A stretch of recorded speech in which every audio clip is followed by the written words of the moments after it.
I'm James Brierton. That's Frank Strait. This week on the Carolina Weather Group, we're talking about the importance of weather on the radio.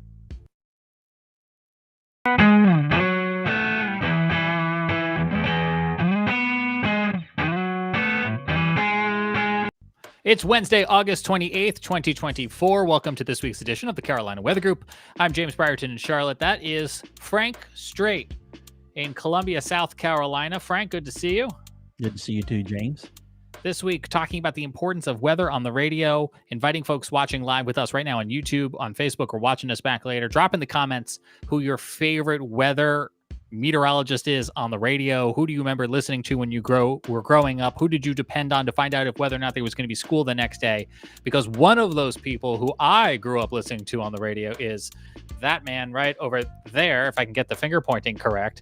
Frank, when you first came on the Carolina Weather Group as a guest, you had recently departed, if I recall the timeline correctly, your career in broadcast weather radio at AccuWeather, where you had been doing reports for stations throughout the country. But I knew you from WCBS News Radio 880 in New York, where you would file reports for.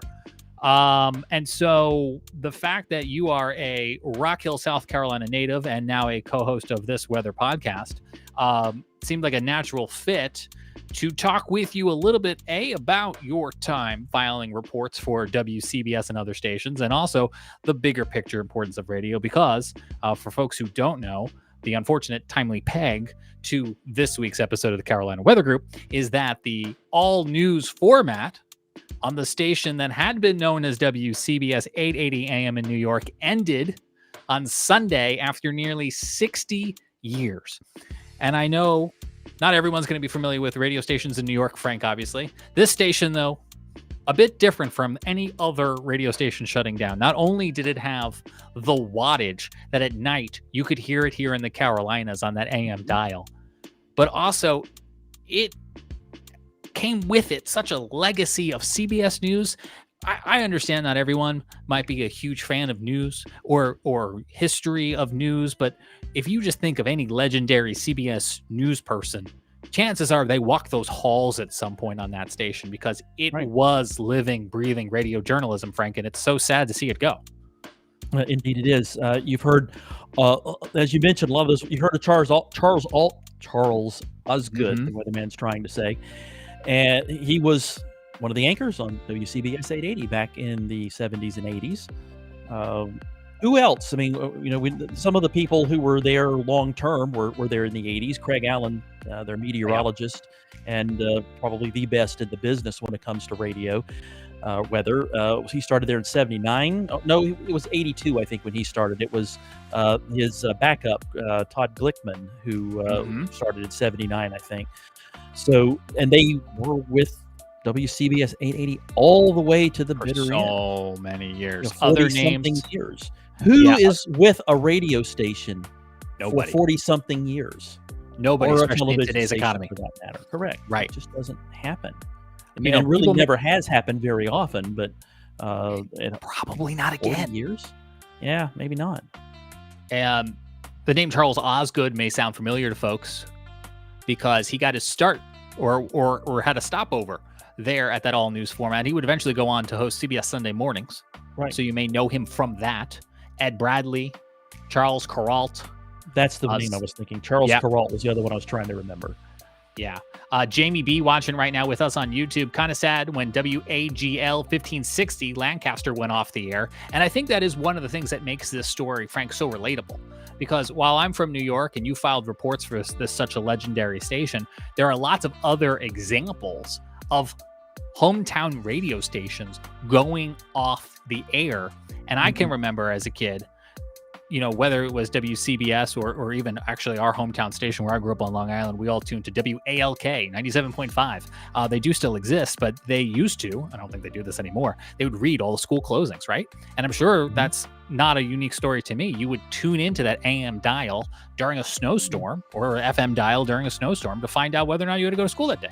Absolutely. When I was a kid, it was WRHI in Rock Hill, 1340 on your AM dial. I think they simulcast on FM now, but they're still there, and they're actually still doing it right. They're actually still mostly local content around the clock there. So that pleases me, because not many smaller market stations are doing that. And WRHI, they barely get into the south end of the Charlotte area. Their signal's relatively weak, or at least it was when I was a kid. Maybe it's been the wattage has been bumped up since then. I'm not sure, but WRHI was the station you listened to when you want to know what was going on in Rock Hill. Just like when you want to know what was going on across the southeast, you'd flip it over to 1110, listen to WBT. When I was a kid. Now, BT is another good example, because there are one of those stronger signals that can be picked up from afar, with some caveats directionally. Correct. Right, because they're a directional station, yes. One of the stations that did not have a directional problem was WCBS. So if you lived in the Carolinas, if you lived in Georgia, you could actually, at night, if the weather was clear and the ionosphere was cooperating, you could actually pick up WCBS 880 out of New York. And that goes back to the early heydays of radio, before TV, before the internet, where in case of emergency, the FCC wanted everyone, at least during the hours where the absence of sunlight would permit, to have some emergency radio station to tune into. And that's the type of station that we are talking about here, that yes, they did a lot of local news, but they were that emergency station. I can remember growing up in New York, they played a huge role in my lifespan, of course, on 9/11, during the 2003 blackout, during the earthquake that struck so much of the East Coast. But even outside of those big news events, they were always there with their wheel. You knew, based on what time it was, what you could expect from them that they were dependent on.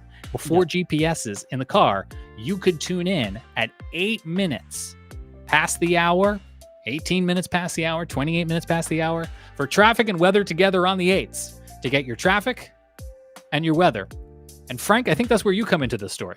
No, that's right. That is where I come into the story. By the way, another quick story about AM radio being the emergency backup. Kudos to the folks back in the day at WPTF 680 in Raleigh, who they don't have a super powered 50,000 watt station channel or power level, but I think they're 25,000 watts, so it is strong. And when Hugo hit Charleston, the radio stations, Category 4 hurricane blew all the transmitters down, and they had no power for the few that did survive.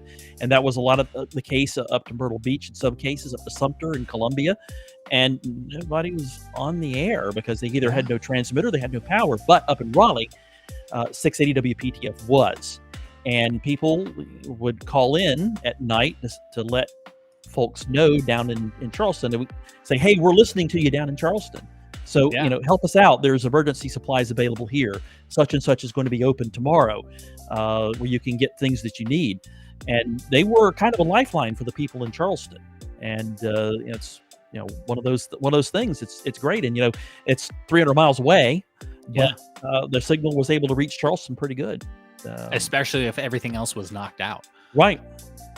So comment with us right now. Let us know what your go-to radio station is or was. What is your emergency lifeline to the outside world when cell phones, TV, electricity, the internet may be down? That analog radio is still there for you. Taking us back around to this concept that WCBS had honed was these every 10-minute traffic reports and weather reports. And now, Frank, it would be safe to say that you were not an employee of WCBS, right? But you were... you worked for a contractor or a vendor who was a part of the fleet of folks who provided these dependable weather reports. You were in Pennsylvania, is that right? Well, that's right. State College, PA is where my former employer, AccuWeather, is located. And that's the way it would work. During the drive time hours, Craig Allen was usually the guy providing the weather forecast. He'd be doing that live. Most of the spots would be reported live. Sometimes Todd Glickman would fill in for him. And then when neither of them were available, that's when us AccuWeather guys would fill in even during the drive time. During the rest of the day, ordinarily that was us at AccuWeather that was providing that. And as for me personally, I would be doing the occasionally afternoon drive slot, but more likely in the evening, 8 to midnight, I'd be on WCBS. And so spots, sometimes they were live. It kind of depended on the weather. Sometimes they were recorded. It just depended on how active the weather was. And a severe thunderstorm situation, I'd be going on every 10 minutes at every 8, and also sometimes at 4 after during the main part of the newscast, and at 31 to lead the bottom of the hour newscast too. So you might get me 8 times an hour if the weather's really busy, but in a quieter weather pattern, it may only be 1 or 2 live reports per hour, or 3 maybe.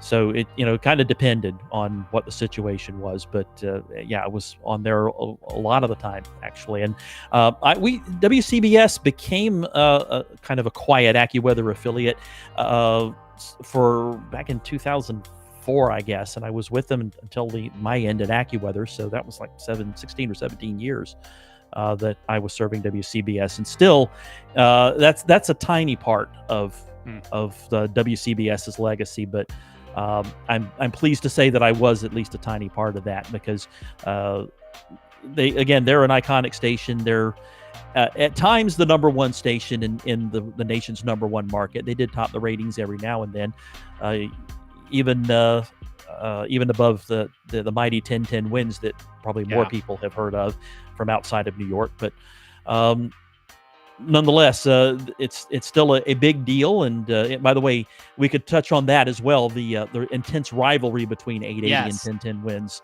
There's some context there that I think is key to understanding how we got to where we are. Yeah, until CBS Radio or whoever their successor was, Viacom or whatever, bought 1010 winds and put them under the same roof as 880. There was an extremely intense rivalry between those two stations.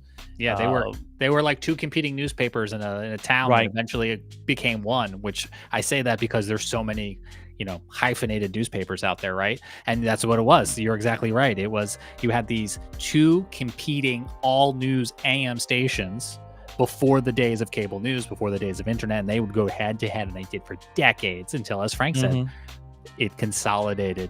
Companies acquired companies that acquired companies, and the next thing you know, the 2 rivals are cousins.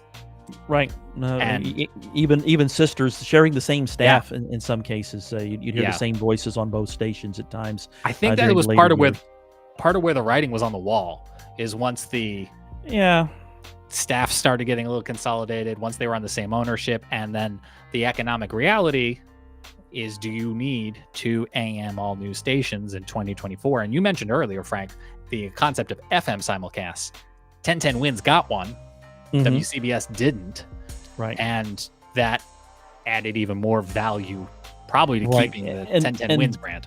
I suspect that is the reason why I don't know if you could say Winds won the battle in the end. Maybe you could say that, maybe you couldn't. But I think it's the reason why we still have 1010 Winds and we don't have 880 now, is because that 1010 Winds was able to get that FM simulcast, which their signal didn't penetrate into the suburbs very well of New York City. Which is exactly why growing up on Long Island, I knew you and the team at 880. Because that was the signal we could pick up, and that was the station that thus then covered me. Right, 1010 was going to cover the metro where they were clearest, and 880 was going to try to win some of the suburbs too. But with an FM signal, 1010 Winds can get to the suburbs now, especially with a strong one. I presume it's a 100,000 watt FM signal, the strongest allowed, and that's going to go 75 or 80 miles in every direction if you have a good transmitter location. Lenny watching on YouTube asked, does WCBS have any affiliations to CBS Television or CBS News? In the early days, yes. Yep. Sort of like WBT and WBTV. They were under the same roof for a long time together.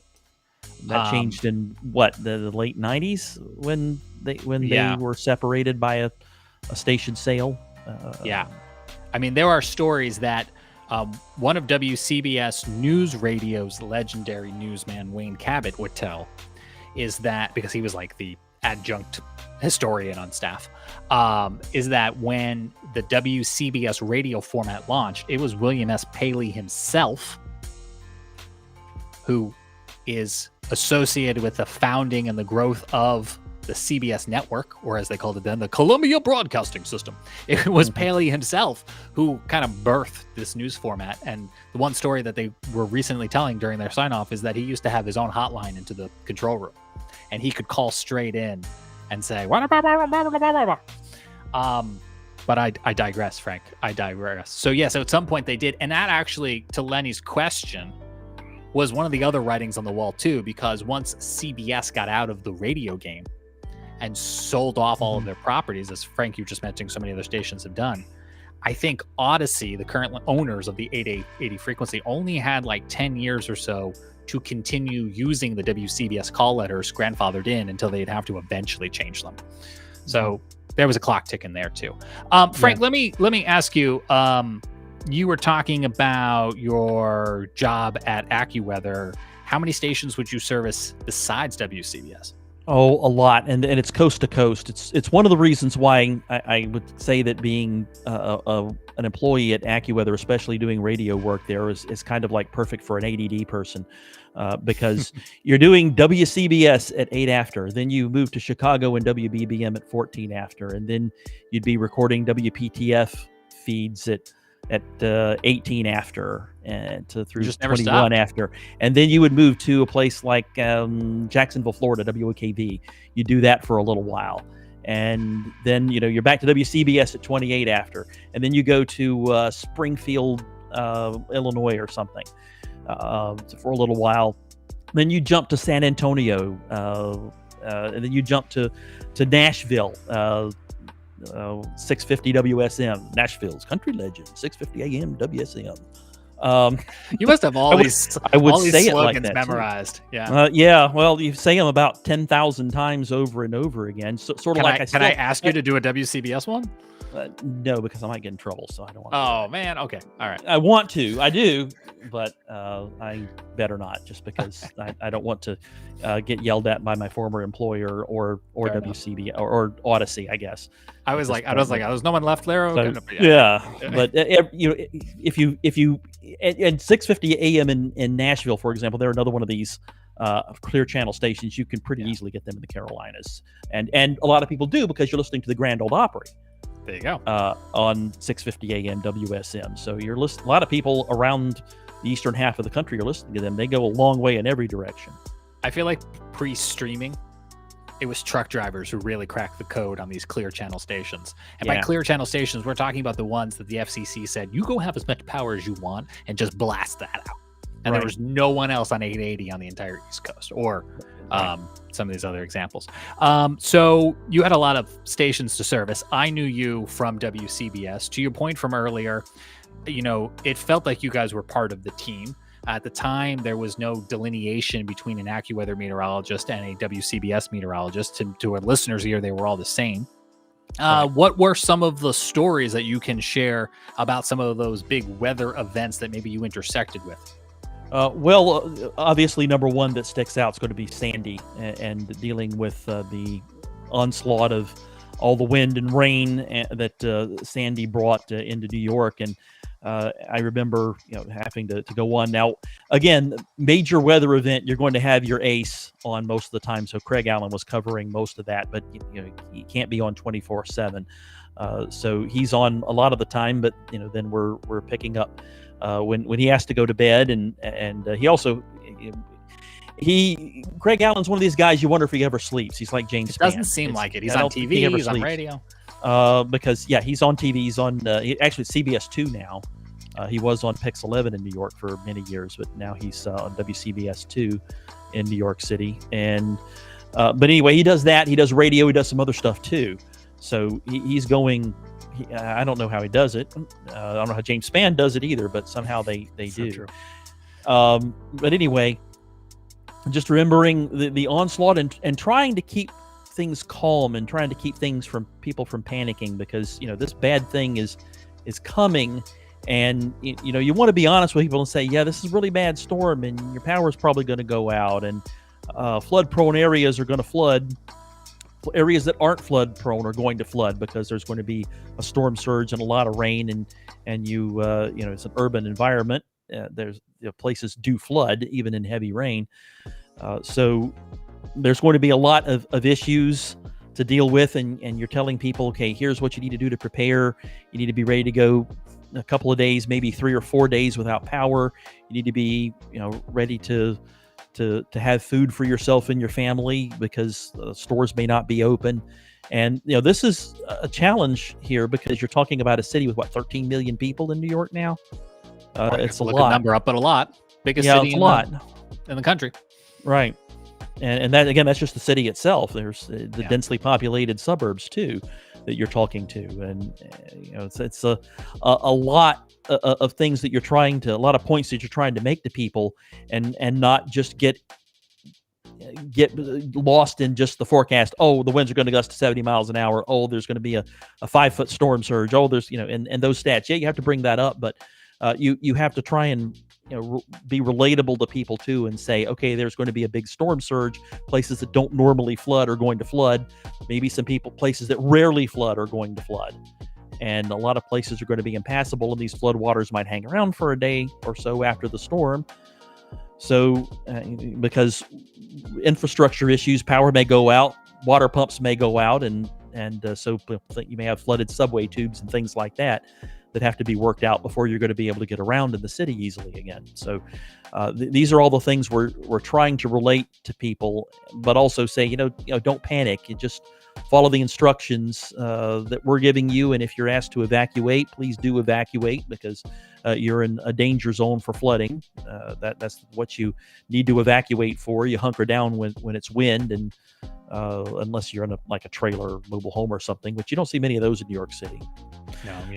No, but you do have areas that flood, and it's potentially very, very serious when it comes to a hurricane kind of storm surge with a 5 or 6 foot storm surge there. So you have to relate that to people and make sure that you're doing the best you can to explain to people in terms they can understand what they're going to be dealing with. I mean, I think your point about not panicking people and kind of meeting them where they're at is so important, because there are situations like Sandy, like Katrina in New Orleans, where folks might be without power, without other information. You are literally their only connection to the outside world. It sounds dramatic, but it's true. And so you need to inform, but not panic, right? You got to help these people get through what it is that they are dealing with, and let them know that there is hope on the other end of this. There are big time weather events. I mentioned earlier the 2003 blackout.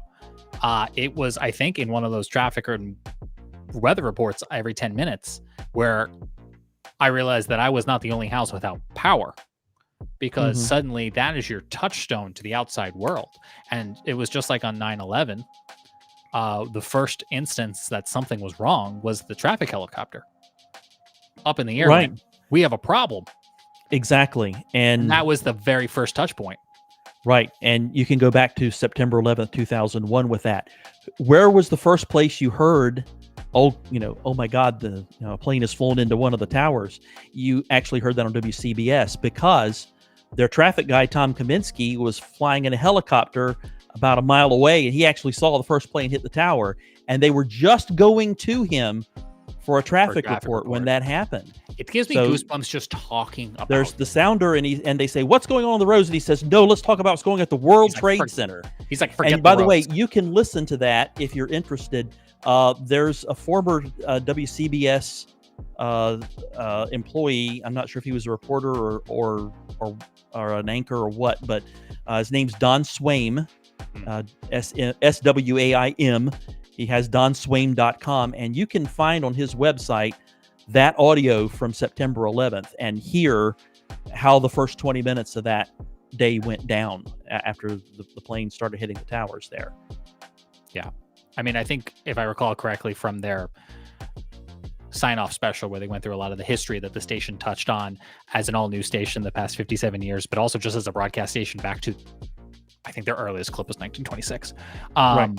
They talk about, they were like, as far as they know, that's the first broadcast instance from 9/11 of somebody saying we have a problem, was that traffic report. That was where the outside world first got keyed into something.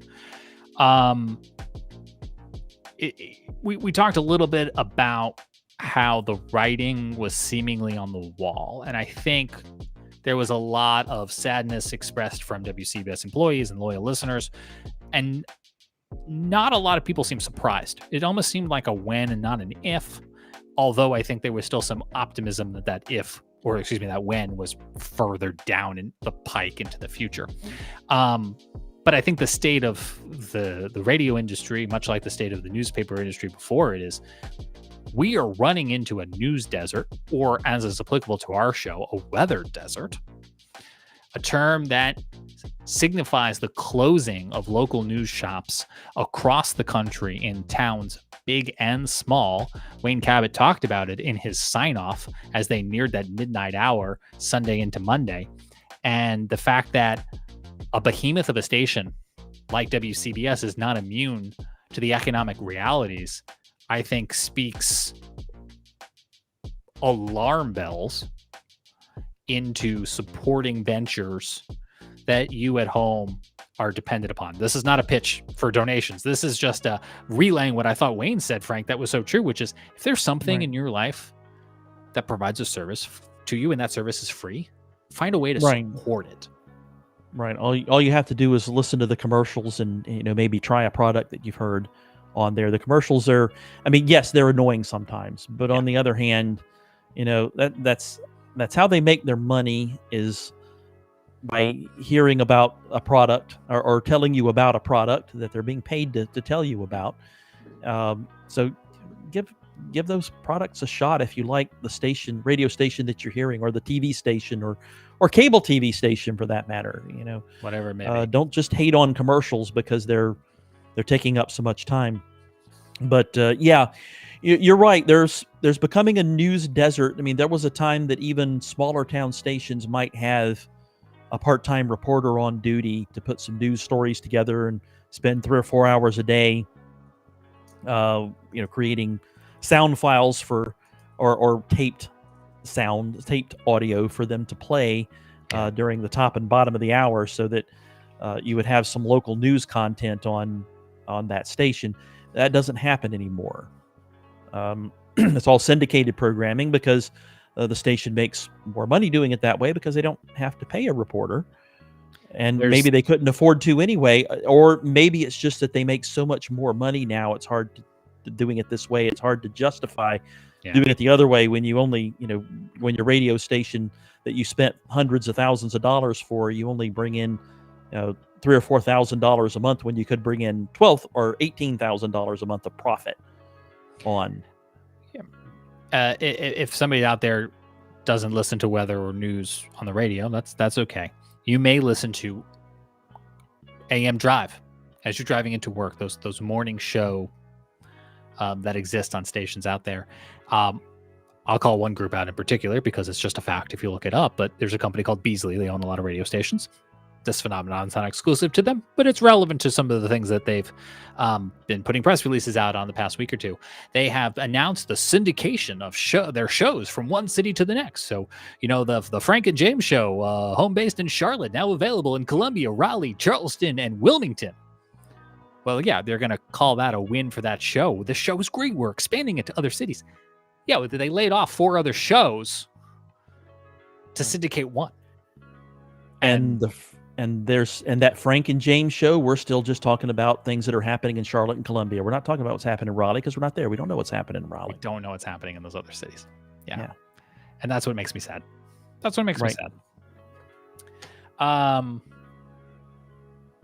I can tell you one thing. A lot of people have heard of John Boy and Billy. Yeah. And they're great. They're funny, but they're nothing like they were back when they were on what used to be called WBCY 107.9. Wow. It's now WBT FM, I guess. Those guys. 107.9? Yeah. Their mix 107.9 is their, branding. I don't remember what the call letters are, but yeah. For a while they were BTFM, and then they, but a long time ago they were WBCY, and that's where John Boy and Billy was, and they were freaking hilarious. It's because of how good they were on that station that they got to be syndicated. Yeah, that and the stations they appeared on later. Yeah. To be clear, if somebody's doing a really good job and they get syndicated and picked up, I'm happy for them. Absolutely, that is a marker of success. And absolutely. I don't know. I'm just really still bummed out about it. You I know, actually, it's a shame that you can't have both. That you can't have both. right? John Boy and Billy type phenomenons, and what was her name that played the sappy music all the time, and love songs, and Delilah. That's right, Delilah. You can't have Delilah and John Boy and Billy and some of these other syndicated talents, while also on another station, having a guy reporting local news in Sumter, South Carolina, or Greensboro, or Augusta, or whatever it may be. Here, I'm just gonna Frank, you talked about not playing things to get in trouble, but I'm gonna play a few seconds of I just want to show this real fast with a little sound underneath it. But there's such a thing as fair use. You can get away with a few seconds. Yeah, we're gonna fair use a little of this, I think. Here, let me stop the background music. We're live. No, this is pre-prodded. Okay. So as WCBS went off last week, I had to be there, as one is as a radio listener, and I think you may have done the same thing. But here's the video that I put on Twitter. I'm in my front yard listening to them on the AM dial. See, is that sound coming through? I don't hear it. Do you hear that? I hear static.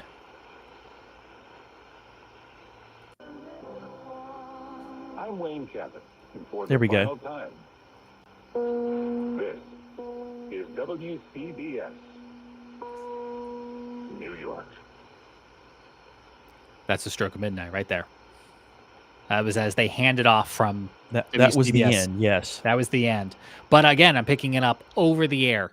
And in case of an emergency or something, this is something you can still do with a radio. And again, yeah, if something like Hugo, to your earlier point, Frank, were to happen here in the Carolinas again, I'm probably not going to turn to a New York station for the latest if I had another choice.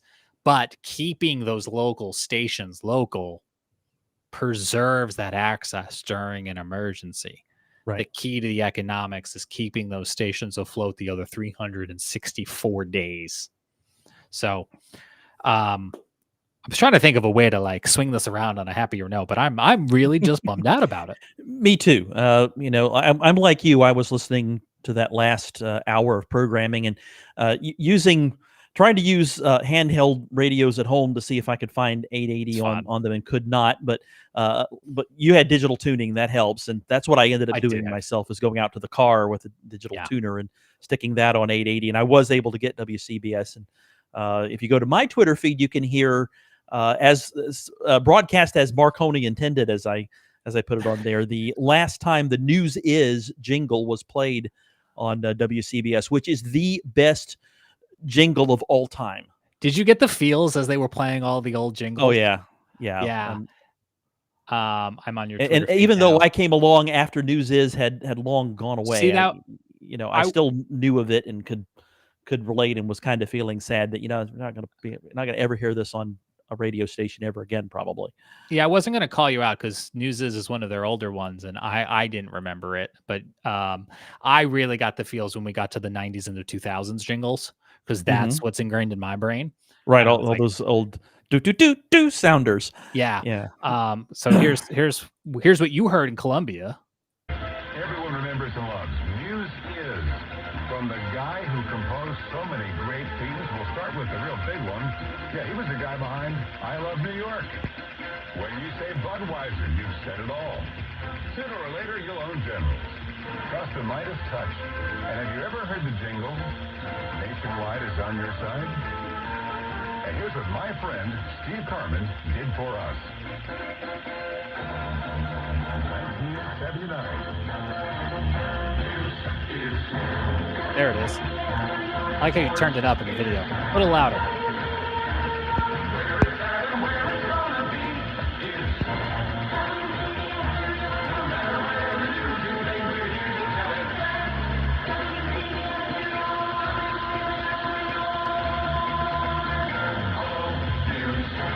I can't help but notice, Frank, that as you're sitting in your car radio in South Carolina listening to this far-off AM signal, your radio is advertising that it comes with Sirius XM and Bluetooth, but you are on the most, as you put it, Marconian of connections. Correct. And I still play the AM DX game at night sometimes. It's fun.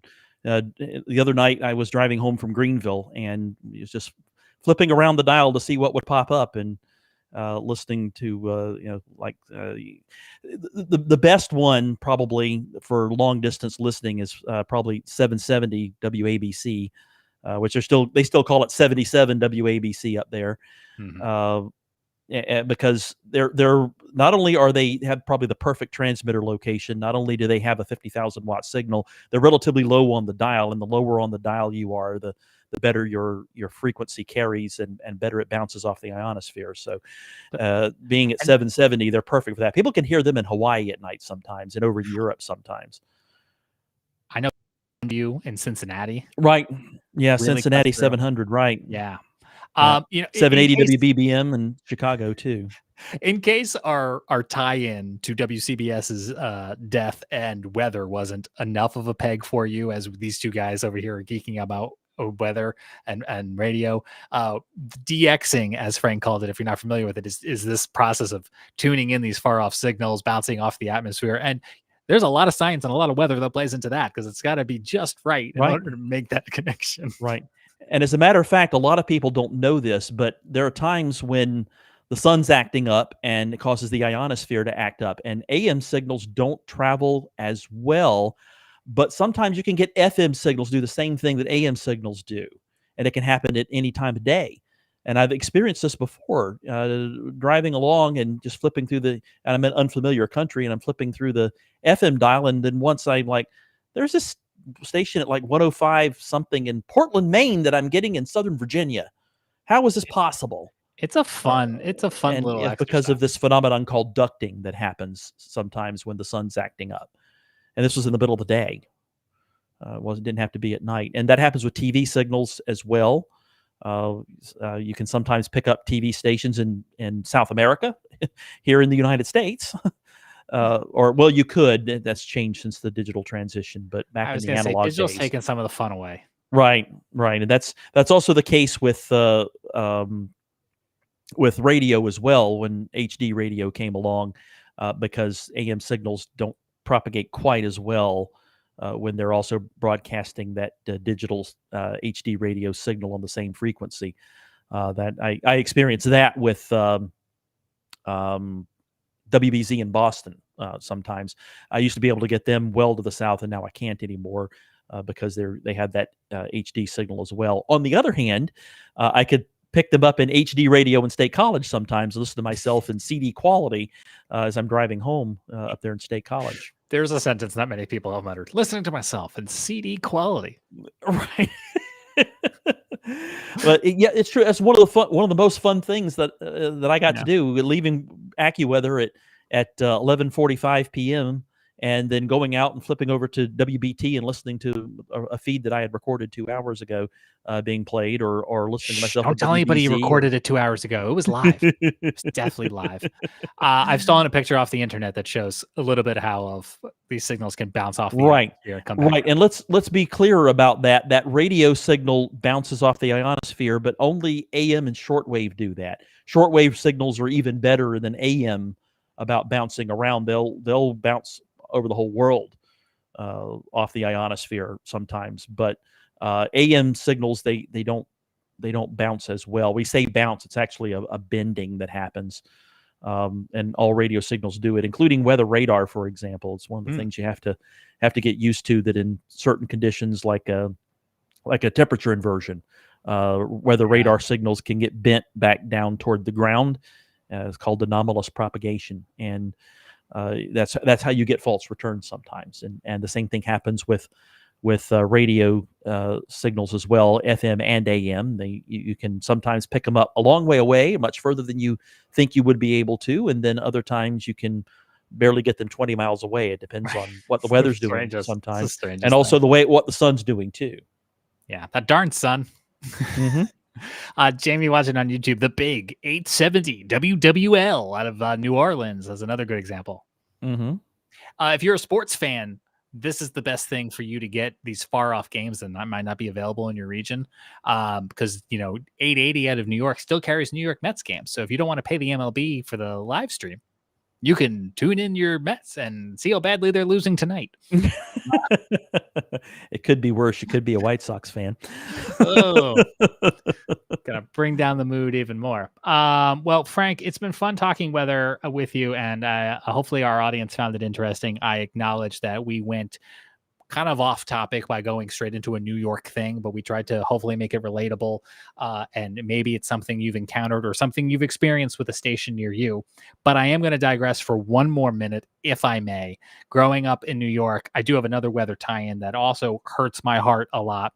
But the New York region, New York, Connecticut, New Jersey, got inundated with flooding about a week, 2 weeks ago. My hometown got 9.5 inches of rain in something like 3 hours. That will make it Absolutely insane amount of rain. Frank, you mentioned earlier in this broadcast Hurricane Sandy, which by all means is still a top of the record book storm, especially for folks like in Lower Manhattan where the flooding was really bad. Out on Long Island, I was no longer living there at the time, but my parents were. They said Sandy brought down a lot of trees, a lot of power outages. They didn't have power for days. Something in talking with friends and relatives that this flooding earlier this month did to Long Island and some other areas that maybe Sandy didn't, was it brought so much rain that it toppled and destroyed these small little dams that held up duck ponds, other water retention areas. And this is video that my high school chemistry teacher shot. This was a small little pond with a small little tributary coming out of it. And that's the result, if you're watching with us online, of what happened with the dam. The dam was right there. That was a road on top of what is a dam. Or it looked like a hill, right? It wasn't like a dam like a Hoover Dam, but it held back this pond, this duck pond, which just flowed right on out to the Long Island Sound, because it got so much rain in such a short period of time that it just could not hold it back. It happened to this pond in Stony Brook. It happened to another lake in Smithtown that, for instance, talking to my father, who I won't reveal his age, but in his decades of life, he's like, I've never, ever seen anything like this. Sandy was bad, and I'm not saying that this was worse than Sandy, but in terms of the inundation of localized flash flooding in some of these places, I think this might have it beat. But like, I can't even fathom how much rain must have been falling. I got these pictures, if I can get my Facebook page up here, from a friend. This is my hometown library. If you're watching again with us online right now, this is the basement of the Smithtown main branch library that flooded. The basement flooded because obviously all that water came in and went down, but this is where the archives were. Oh, that stinks. A lot of loss there. A lot of loss, priceless documents. I think they called it the Long Island Room. I can remember having to do school reports and going there and going through old maps and old documents. I'm told they're going to try to restore some of them. There are companies out there who do salvaging of water damaged things, but I can't imagine it's going to be perfect. Not to mention other items that were also stored down there and in other parts of the buildings. We've seen similar pictures on the news of schools that were damaged, churches that were damaged, buildings that were damaged.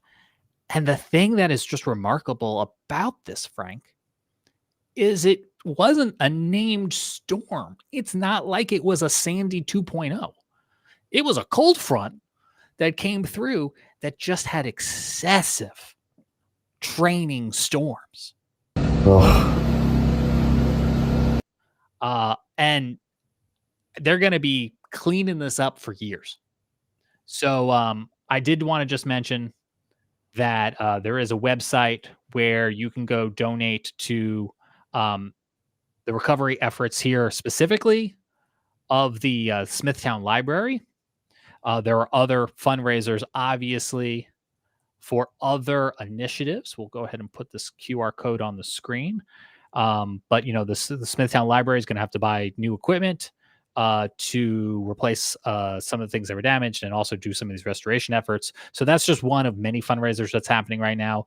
I realize this is a far off land from the Carolinas, my hometown in New York, but these pictures, they're just unbelievable. And it's, again, not a problem that is unique to this area. This just could easily have been us or somebody else, Frank. Right. You never can tell. I mean, we've had these kind of events happen here in the Carolinas. I mean, it happened near my parents once when they had about 10 inches of rain in 4 hours. Yeah. And a creek that was near them, actually one creek either side of them, caused when it went into flood well out of their banks. A bridge got washed out of the neighborhood 100 yards down the road from them in one way, and then 3/4 of a mile the other way down the road. The road was washed out. You could still drive on the bare earth underneath, but the road was washed out. But you didn't want to do that unless you had to. So they were essentially stranded at home for a few days until the road could be repaired, and it took even longer to replace that bridge. So this kind of thing can happen anywhere. These extreme rain events that happen in a short period of time, and over that small area where they do happen, it can be worse than a Sandy or worse than a Hugo. Like take for example that big storm back on April 20th that hit Rock Hill. Yeah, in a small area it was worse than Hugo, but only in a small area. Of course, Hugo did that all over North and South Carolina, but 35 years ago. Right. 35 years ago, coming up on the 21st of September. Yeah. That's right. Yeah, we're coming up quickly on that anniversary. We will be replaying our Hurricane Hugo special once we get into September here, moving towards the peak of the hurricane season. So that was a lot. I think all of that was a lot tonight, but important topics nonetheless. And I hope relatable in some form or fashion to our audience across the Carolinas and beyond. I do have a happy note to end on, Frank, which is that I want everyone to mark their calendars to come see us on Saturday, October 5th at 10 a.m. to 2 p.m. at the Greenville-Spartanburg Airport in Greer. Mm-hmm. We're going to be there for the Upstate Weather Fest. That's Saturday, October 5th. Right. So maybe another dual hat situation for me where I'm representing both Carolina Weather Group and the South Carolina State Climate Office, because we're planning to be there. The Climate Office and the Carolina Weather Group's going to be there too, unless there's a hurricane coming. Caveat. Which we can just hope there's not. I hope there's not. Better not be. But there'll be some other broadcast partners there, emergency partners. The National Weather Service is located there. So we hope you can come out and see us. We'll have our green screen that you can try. If you want to try that, I say come sooner rather than later, because I'm told there's no power in the parking lot. So once my generator's dead. So if you want to try our green screen, like Frank has behind him, come sooner rather than later on Saturday, October 5th. Right, before the battery runs out. Runs out. Before we move on from radio and such, there's one other thing that I wanted to mention. Folks, a lot of people don't even know anymore because AM radio's fallen into such disuse and it's almost atrophied at this point. Because even the AM stations have simulcasts on FM. Yeah. Most of them do anymore.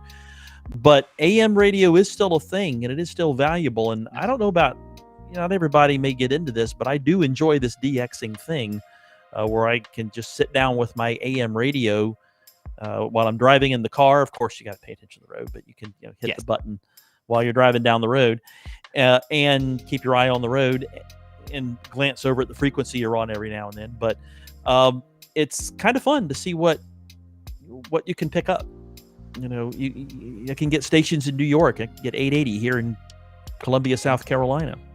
Good. You can listen to ESPN Talk now. Well, yeah.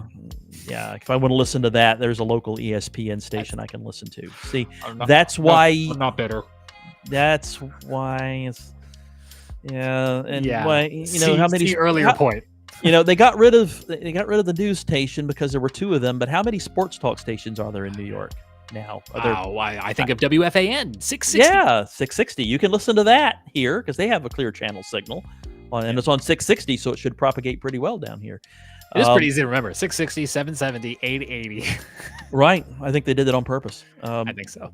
But and it's not just that. There are other stations too. I mentioned Cincinnati, and I've picked up Des Moines, Iowa, WHO, who they actually use an owl in their logo, and they're 10 something. What are they? 1040. One station in Iowa or actually in Omaha that you cannot pick up is 1110 in Omaha, because their signal is the one that WBT has to protect. So you pick up WBT here, but if you go the other side of the Appalachian Mountains, you get what are they? KFAB, I think, or something like that. Something like that. But anyway, they're on 1110 out of Omaha. I mentioned Nashville's Country Legend, 650 AM WSN. You can get them here in the Carolinas. So have some fun. Go out one night with your good quality radio, handheld, or your car radio, and you ought to have one, because they will come in handy in emergencies like Hurricane Hugo, for example. If we get another major hurricane in the Carolinas, not only are some radio transmitters going to be knocked out, not only are some TV transmitters going to be knocked out, some cell phone towers going to be knocked out, and you might not have power to run your cable modem, and your cell phone isn't working because the towers nearest you are knocked out. And so what are you going to do? That's what you're going to do. You're going to tune your radio potentially to an AM station. Also, maybe in another mine city. Mine has a hand crank, so it can always be charged. And actually, the back panel is solar. Right. And you can plug your phone into it to charge your phone. There you go. See, and that's an important emergency preparedness tool to have, is a radio just like the one James has there. I might be hungry because I don't have enough food on hand, but I will have music and news. So that if you're a prepper, you should have one of those for sure. One of those. Yeah. You know what the other thing is that I like too, and this is fun too, is don't forget about kind of the low power FM stations, the community stations that are on the lower end of the dial. So like where I am in Charlotte, I can pick up 90.3 WRBK, which is like oldies and beach music out of Richburg, South Carolina. It's commercial free. They have their local hometown sponsors. I swear the Funeral Home, I think, is one of them, and that really just sticks out in my brain.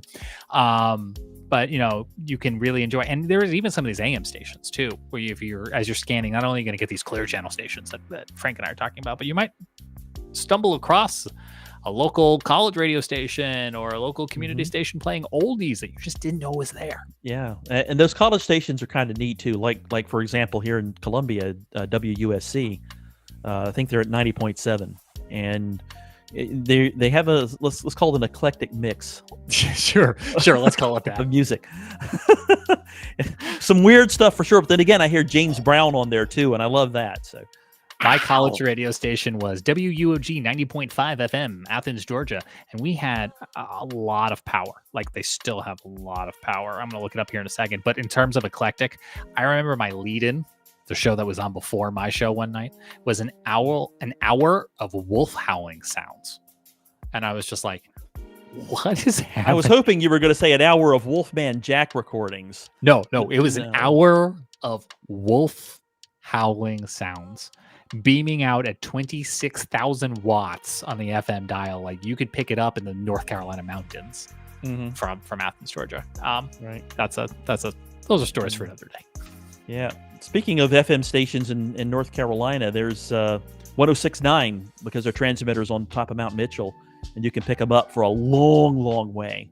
FM is a line of sight thing, but if you put the transmitter up on a 6,600 foot mountain peak, that means your signal is going to go a long, long, long way. And there was a time when they were still grandfathered in and were able to transmit it over 100,000 watts. I think it was 250,000 watts at one point.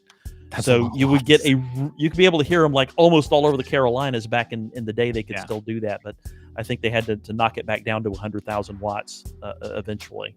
I'm on the fringe of WNCW from Isothermal Community College up there in the mountains. But again, I think the elevation helps it, and they also have some repeaters and things too. Right. But there's some.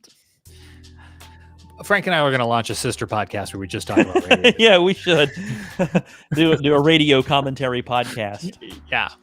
I think that does it for this week of the Carolina Weather Group, because Frank and I could keep going, but we're at 55 minutes. That needs to be it for the radio talk. Do we need to actually talk about weather? Maybe. Oh my God, we're doing the weather in holiday the weekend. Carolinas for a Okay, minute. in the last 5 minutes, the holiday weekend is going to be hot and rainy. False fall is going to step aside, and it's already gotten hot today. We're back to second summer already. It was 97, I think, right. in Columbia today. Yeah, with heat index. We were talking about hot. heat indexes again. I was like, yeah, the heat index was over 100 here. What was the high here in Columbia? I have to look it up now because I did not look up to see what it was. It was 96 at least. Nope, 97. 97 was the high here. So the peak index was like 103 or something. Yeah. Yeah. But we are talking about some rain this weekend across the Carolinas. Not washout conditions, but rain, maybe a few thunderstorms. So if you're traveling for the holiday weekend.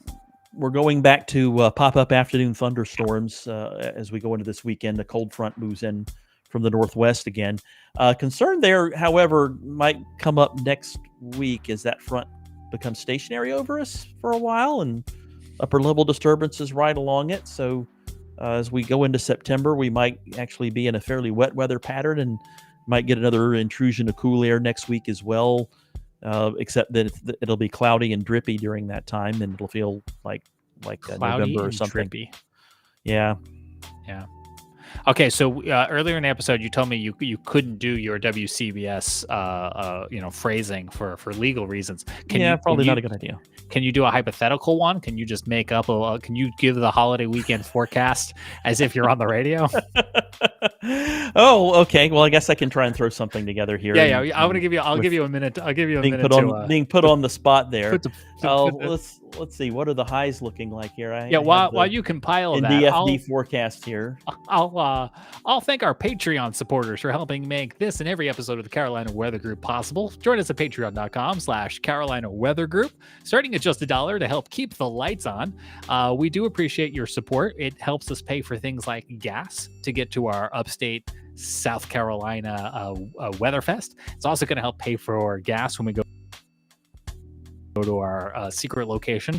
Yes, I know that this is episode like 507, but don't worry, we still have an episode 500 coming out. So Carolina Weather Patreon page, you can help support what we do. You can also scan the QR code that's on the screen right now if you want to spend your money maybe buying something physical and tangible. You can buy a hat or a t-shirt or something of that like. Was that enough stalling for you, Frank? Yeah, I think so. Do I need to give a traffic report first? Would that make it feel more homey for you? No, I think I can get by here. Okay. Do you want me to wrap you like intensively? Like after? Okay. All right. Here we go. 3, 2, 1. Well, folks, we have another day of intense heat and humidity coming up for your Thursday as we see another mainly sunny day and temperatures shooting up well in the 90s. In fact, don't be surprised if you see triple digits showing up in places like Raleigh and Fayetteville, where the mercury will be soaring into the upper 90s and again, maybe into triple digit territory. Places like Columbia topping out around 96, the upstate South Carolina hot, as well as the coastal plain areas of our two states. But if you want to cool off, you can go to the coast where we'll see temperatures holding in the 80s, and the mountains as well, where it will depend on your elevation, but it can be as cool as the 70s, depending on how high up you are. After that, we see temperatures start to trend downward as upper level ridge breaks down and the cold front starts to approach from the north and west. Don't be surprised if you actually see a pop-up thunderstorm or two around in the mountains for your Saturday, or for your Friday rather, with highs again mainly in the 90s, but some 80s in the mountains and along our coast. Outer Banks even cooler, maybe even only low to mid 80s there, and of course some 70s showing up in the mountains. As we go toward the weekend, that's when our next cold front finally pushes in, and we see those afternoon thunderstorms become more widespread and potentially locally heavy and gusty as well. So be on the lookout for some of those stronger storms around and be ready to move indoors. Our high temperatures trend downward to the high 80s and low 90s for the most part, but again, cooler at the mountains and on the beaches.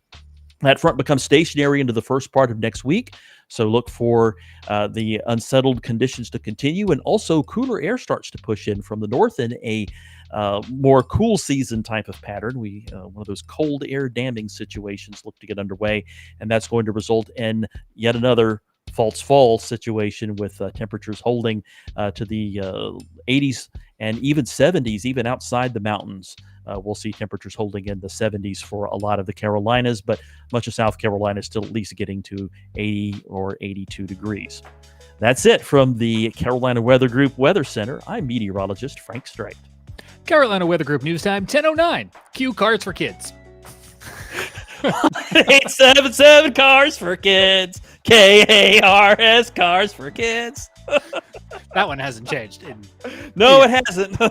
I wish it would go away. But and now I'm going to have to get in touch with one of my former AccuWeather colleagues, Danielle Niddle, who now was a National Weather Service meteorologist up in New York, because that jingle used to drive her nuts. And I'm going to say, oh, guess what came up on my podcast? They played it in the last hour on Sunday night, and I was like, this hour would not be complete without a Cars for Kids spot. Right. Oh, well, Frank, that was fun. I actually do feel better now. I don't know if our audience enjoyed it as much as we did, but we had a good time, didn't we, James? We did. I hope the audience got something out of it. We'll be back next. Most of our audience is probably saying, we don't care about what's going on up north. We have radio here too. I want to protect all radio. Right, that's the thing. You see something like this, one of these heritage type stations in a major market can disappear. It can happen here too. It can happen anywhere. So it really could. Barring any severe weather, maybe we take a little break next week for the Labor Day weekend. But if not, we're back every Wednesday with a new edition of the Carolina Weather Group, talking weather, science, technology, and more from the Carolinas and beyond. And we appreciate you putting up with us this week, and hope to see you back here again real soon. And Frank, until then, be well, and we'll talk to everyone soon. Bye-bye. See you around, y'all.